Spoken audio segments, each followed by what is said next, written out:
Former Cowboys great Darren Woodson with us, representing Choctaw, and we are live in New Orleans.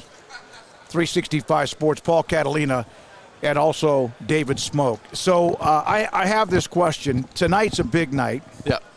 You may or may not get the call. You've been here before. When you came into town, do you get butterflies like a game? Yes. Yeah, leading up. Yeah, and it happens. It happens early on. It happens as we get close to the Super Bowl, because as a finalist, you're going to get that call at some point, either yay or nay. So, yeah, I think it's in your mind. It's not so much to the game standard of, I played in 3 of these Super Bowls, right? And that's a totally different feeling. But this is, there's some angst to knowing where what's going to happen, because it's not just about you. It's your family as well. It's my mom. It's my family that's in Phoenix. It's all my family and friends that are in Dallas, and people are pinging you all the time. I have a little 8-year-old man who's every day tugging at me saying, "Dad, did they call you?" Like after he gets off school. So yeah, it's a lot to it. So you got to play it out. It's also a testament to how great those teams were when you guys get recognized. Yeah. So I know your teammates feel it too, right? I mean, I'm sure you felt it. Well, the excitement for Troy and Emmett and Michael and all those guys and Larry and all of that. But yeah, it's a testament to that. So I'm sure they feel it a lot too. You know what it's a testament for? It's for me to just have the opportunity, right, to possibly at some point get in. It's just the opportunity to get there. It's a recognition of all the guys that played on that defense in the 90s who didn't get a lot of credit, right? The Ken Norton Juniors, who was the middle linebacker, the Tony Tolberts of the world, the Kevin Smiths, the Larry Browns, who was Super Bowl MVP. Right. Like, there are so many, that James Washington, there's so many guys that I played with who played at the highest level. We were a top 3 defense back then. We won a Super Bowl. We had 9 turnovers in the first Super Bowl. Yep. But a lot of that credit never landed on that side of the ball. It was always on the opposite side of the ball, and rightfully so. There's a lot of great players on our offensive side of the ball, but it's a testament. If I do get in, I'm going in with them. Those are my boys. Yeah. They carried me in. Yeah, Russell Maryland. Maryland. All sorts of names. I was driving one time, and I don't remember. I think I was driving across Florida one time, and I was listening to an interview with Dave Campo and what he said about you and others who have said anything about you. Were in a different era, too. Yeah. I mean, you had picks and fumbles and stuff, but just an enormous. That's my man. Yeah, Warren Moon. Yeah. An enormous amount of tackles. A great defensive player. They called you the glue. Yeah. They did. They said, "This is the guy. No one. This was the glue of that stretch for just over a decade." Well, I appreciate that, but there were so many other guys. I became a pro by watching Tony Tolbert.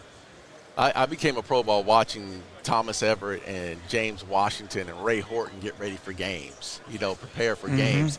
I became a pro with Larry Brown and Kevin Smith teaching me press coverage, because I was playing multiple positions. I was playing safety, the nickel,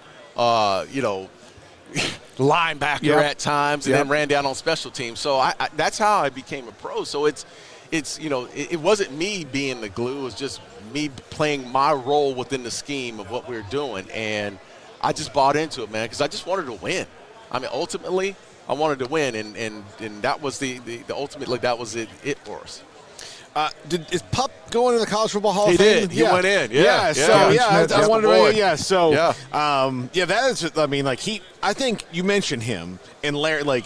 I think people forget how good the rest of the secondary was. Yeah. Because later on, you guys brought in Dion for a season, and then he brings a lot of light. He brought a lot of light. You know what? Kevin Smith tore his Achilles, which really accelerated the process of Dion coming in. But Kevin Smith was the one in New York who was, and I can tell you this. Our first year we came into the league, I watched Kevin and Larry Brown play at the highest level, and there's so many good players, man. I mean, there's so many good players. I forgot about, Ike was a starter. Kevin Smith came in later on, and in his second year, really shined in his second year. Kevin Smith should have been a Pro Bowler in his second year. That's how good he played that year, and didn't get the nod as a Pro Bowler. But I watched, the competition that we had at practice was just at the highest level. We bet on, I can't say it now, but we bet on everything, interceptions in practice, big hits during the game. Right. Like it never stopped. Brock Marion was another one that came into the fold that we had a lot of talent through and a lot of depth at the same time. He might be the last free safety I remember that regularly returned kicks. Oh, yeah. That's how athletic he was. Yeah, that's how If you've got a free safety on that team full of athletes that you decide, look, no, this is the guy that we want to return the kick. Yeah. That's an athletic dude. Yeah, he can cover man-to-man, do everything.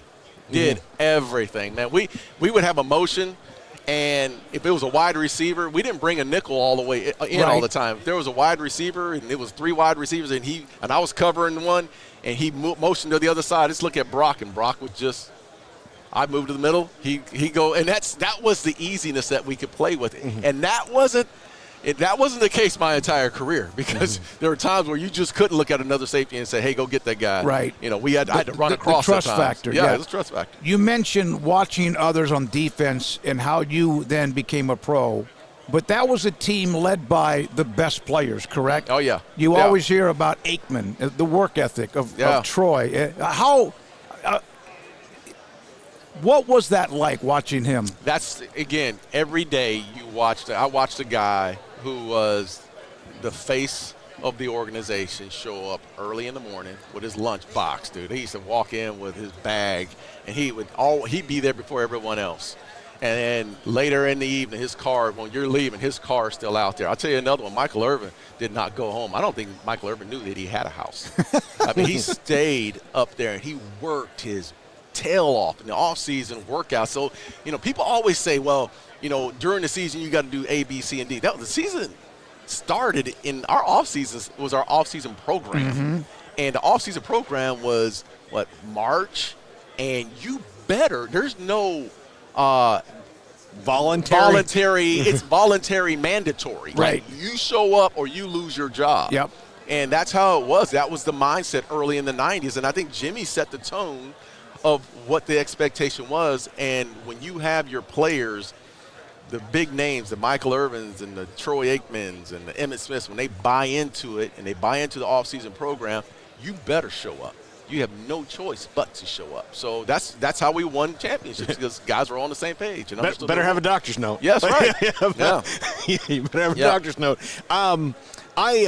Moose was here the other day, and he mentioned Alvin Harper. Yeah. Just run he said part of the way that they practice now, they maybe don't get it. Alvin Harper ran all day. All day. I heard Jason Garrett used to say that all the time when he was the head coach. Was like, he told Dez, he's like, look, Dez, you're a fantastic athlete. You have nothing on Alvin Harper right now because Alvin ran all day. Oh, man. Would you watch guys like that and kind of be in awe of I'm tired, and here's this guy doing he would run everybody's 110s, right? Yeah, absolutely. We would train in the off season, and Alvin, God bless him, dude, he used to run in his jock strap. And I'm giving up all kind of information, but between him and Michael Irvin, dude, they could care. They would run all day long. I'll tell you what, Alvin Harper, and we talk about Mike and all the other guys, but Alvin Harper was a guy that it was continuous. He'd run a 9 route, come right back, jog back, run another 9 route, run the scout team routes as well for us and give us a good look. And it was continuous. He was a track guy, but he just never got tired. But here's my story. I'll give you a quick one. My first year in 92, I came in as a young rookie, and it was the off-season program, so I'm just getting acclimated. And I remember it was July, and we were a week away from going to training camp. And where our training room was, it overlooked the practice grass, right? So you could see out in the grass, and I'm in the training room talking to our trainer, Jim Maurer, and I'm looking out his window, and I can see this guy running routes. And I'm like, who the hell? And it's like 1 o'clock in the afternoon. We're supposed to be gone because he had that break in between before you leave, like a week before you go to training camp. You're not supposed to be there. So I'm watching this guy run routes. He throws up, gets back on the line, squirts water in his mouth, shakes it out, keeps going. It's freaking Michael Irvin, man. He's just running routes by himself. No quarterback, just him by himself. 5 route, 4 route, go route, comes back, throws up. And I watch him throw up, and I'm like, he's done now. No. He went back. He went right. And I'm not even telling the story, dude. I'm telling you, you can sit and talk to Jim Maurer, who's the head trainer. And he said, Jim Maurer looked at me and said, welcome to the NFL, brother. Yeah. And that's what it was about. Every NFL team's talented, even if a team struggles. Yeah. But was practice ever better than who you played on a practice sucked. I'll be honest with you. Under Jimmy, practice sucked. It was just I was happy during game day. When it was Saturday, I was like, oh, my God, we get to hit someone else. Because we were full pads all the time. We were a young football team, right? And Jimmy had his thumb on us. Practice were competitive. There was a lot of yelling and screaming. Dave Campo and Mike Zimmer, Butch Davis and Wanstead. I mean, there was a whole lot of screaming about things, and guys were competing against one another because the depth chart was pretty competitive too, right? So you're fighting for your job.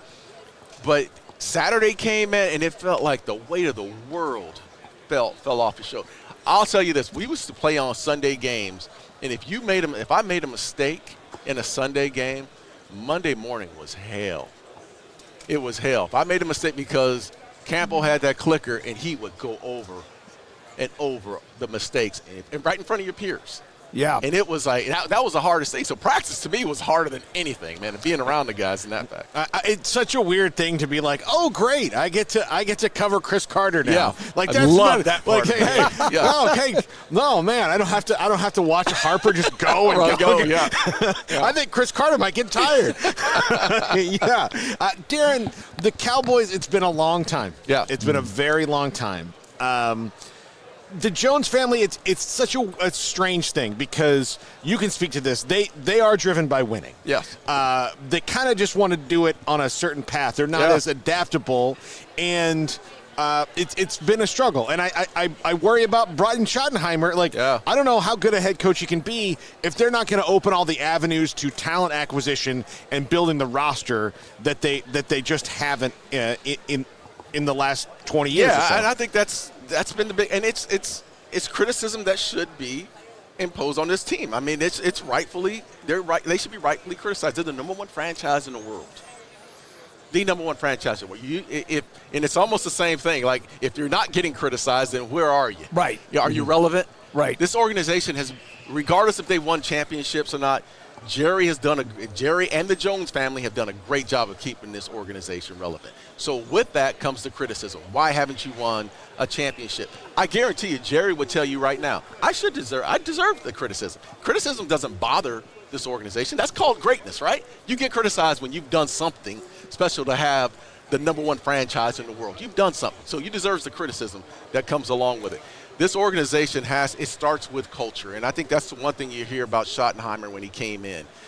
Where is the culture? We got to change the culture. Here, and I think in-house they continue to push that same message and the same narrative that Schottenheimer allows them to continue to build upon the culture that's there. Dak Prescott is the quarterback. He's not going anywhere, fellas. Just signed a $60 million deal, right? He's not going anywhere. So the familiarity is there. But how do they build pieces around Dak and get the culture to where it is? I think you start all over. If you do start all over, I understand the criticism. I understand the mindset of, if I go outside the building and bring someone else in, here we go again. New offense, got a new scheme. Same thing they did last year. They brought Zimmer in on the defensive side of the ball. It took them the entire season until game 11 for them to finally figure out where they were. So they want to keep that same continuity. And if the Joneses want to do it that way, then there's nothing we can say that's going to change it. But they became the most valuable franchise by winning.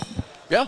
By winning championships, Yeah. not by just having glitz and glamour. They had that too, but they had that and winning. So I think they can get back to there, though, man. I'm still a believer. And here's the thing. Here's how I feel. Did I look at it and say there are coaches that are out there, there's better opportunity? I did. Personally, I looked at it and said, man, there's probably coaches that are out there that they could bring in and get this thing back on track.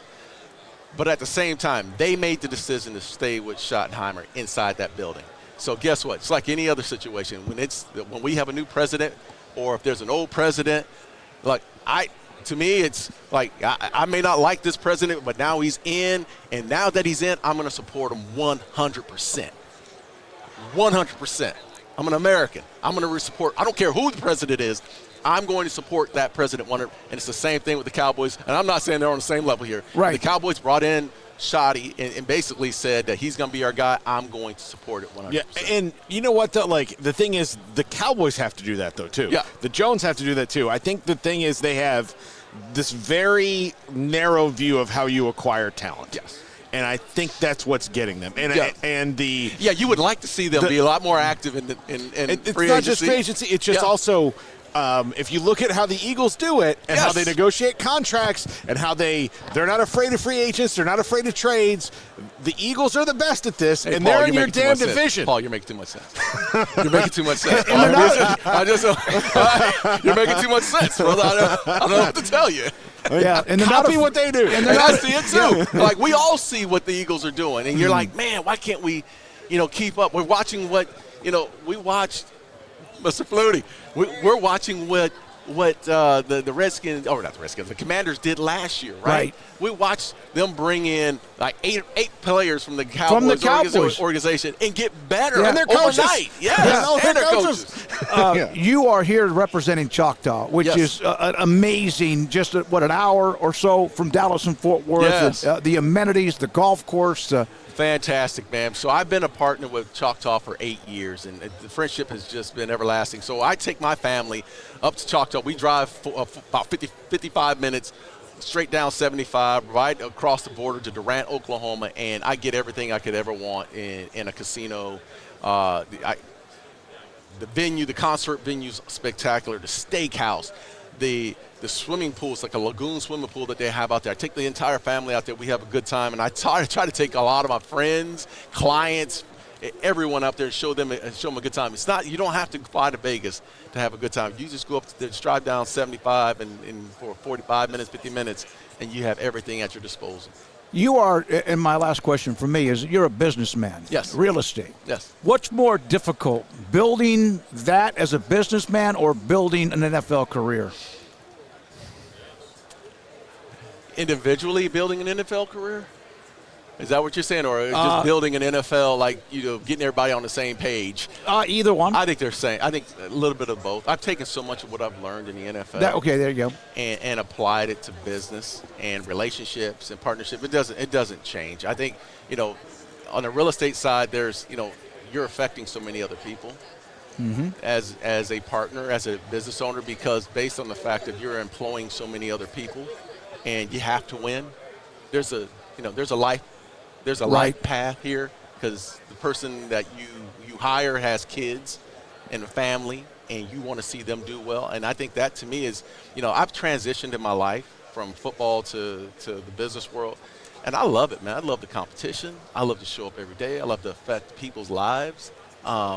And to me, I've transitioned from the sports world to this, and I love it, man. It's just everything that I've ever expected. I'm curious, do Cowboy players transitioning to the business world have maybe a leg up on some other franchises because Roger Staubach did it so long ago and kind of like laid out the roadmap for your post-career? Absolutely. We saw Roger do it, and Roger's been fantastic as far as coming back in the locker room, showing guys like Emmett, myself, and what life looks like after football. But I'll tell you another one who's probably impacted my career in the real estate world is just as much as Roger is Jerry Jones, because there's an open door policy all the time. You walk into Jerry's office, and is there a better real estate man in the country than Jerry Jones? No, He gives you the resources. He tells you, no, don't do it. Yes, but you may want to do it. Like, he gives you everything that you possibly need, and it's always been an open door policy for us. Arizona State. I know we got to go. Arizona State, your alma mater. Yeah. First year Close. in the Big 12. I got to tell you, you may not want to do another interview. I had them pick last. I didn't know. I did too. I'm a Sun Devil. I wasn't even paying attention. Oh, my God. I mean, with the Levitt and Scatterbo and the way they played. Yes. Coach Dillingham. Yeah, no, he set the tone. Coach Dillingham. The best quarterback developer in the country. Absolutely. Quarterback position is solid. They will be for the next few years. But when you talk about culture and changing culture, it starts with the head coach. And the head coach came in, Coach Dillingham came in, and I love him, man. He's fiery. Reminds me of a young Jimmy Johnson in a lot of ways. But they bought in. They bought into this. A team that probably shouldn't have bought in. A team that lost damn near everyone, including Jaden Daniels, yes, who ended up leaving and going to LSU. And the NCAA infraction. And he turned the entire program around. Best job I've seen all year. Jaden Daniels, Johnny Wilson, Ricky Pearsall. Yep. Same offense. Same offense. Yep. All in the NFL now. Yes. Different schools, yeah. I hope to God the call comes tonight and it's the one that's the right one, because you damn sure earn it, man. Yeah. Thank you, guys. Thank you, Darren. Appreciate it. Yeah, You're no a class problem, Dave. act, Thank you. as much Paul, of a class appreciate act it, as you brother. could find. Darren Woodson with us on 365 Sports in New Orleans.